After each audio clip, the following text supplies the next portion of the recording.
सुमारास आपल्याला 112 नंबरवरून कॉल आला. पोलिसांना माहिती मिळाली की कामोठेच्या हद्दीत जी ड्रीमलँड नाव आहे का काय, ड्रीमलँड सोसायटी आहे, त्याच्या एका फ्लॅट मधून गॅसचा वास येतोय, गॅस लीक होतोय. आधी आमची बीट मार्शल तिथे गेली. बीट मार्शल तिथे गेल्यावर त्यांना लक्षात आलं की आतमधून दरवाजा बंद आहे. मग खूपच वास येत होता. म्हणजे तो वरच्या मजल्यावर, पहिल्या मजल्यावर फ्लॅट आहे, खाली वास येत होता तेव्हा.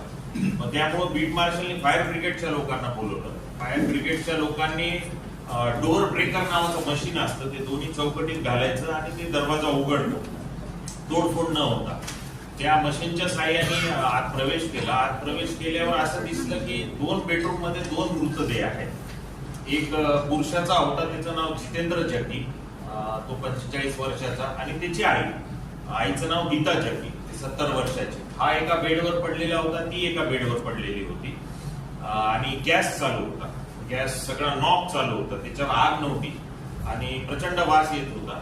मग पुढील कारवाई सुरू झाली. सिनियर पीआय पोहोचले. मग त्यांनी आम्हाला कळवलं. मी राजपूत साहेब पोहोचलो. क्राईम ब्रँचला लगेच सीपी साहेबांनी पाठवलं. त्याचं गांभीर्य ओळखून लांडगे साहेब युनिट 2 ते पोहोचले. आणि मग त्याच्या दोघांच्या हिच्या अंगावर अशी दिसून येईल अशी मोठी जखम नव्हती. त्याच्या अंगावर काही जखमा चेहऱ्यावर होत्या. मृत्यूचं काही कारण कळून येत नव्हतं. मग आपण सुरुवातीला ईडी दाखल केली आणि मग इन्क्वेस्ट पंचनामा केला. मग अजून काही जखमा डोक्याच्या मागच्या रिव्हील झाल्या. मग साक्षीदारांकडे विचारपूस वगैरे करण्यासाठी आपण काही पथकं तयार केली. 2 डेड बॉडीज असल्यामुळे मग क्राईम ब्रँच युनिट 2, युनिट 3चं पथक, आमचं कामोठे पोलीस स्टेशन, कळंबोली, तळोजा, खारघर अशी वेगवेगळी पथकं लावली. नेहमीप्रमाणे तुम्हाला माहितच आहे, आम्ही तांत्रिक तपास म्हणजे फुटेज चेकिंग झालं, आजूबाजूचे लोक, नातेवाईक, साक्षीदार चेकिंग झालं. मग त्याच्यामध्ये आपल्याला असं दिसून आलं की 31 तारखेला रात्री 12च्या सुमारास 2 व्यक्ती आत जातात फ्लॅटमध्ये. मग नंतर मला वाटतं 1:30च्या सुमारास तिघही एक खाली उतरतात, मयत आणि त्या 2 व्यक्ती.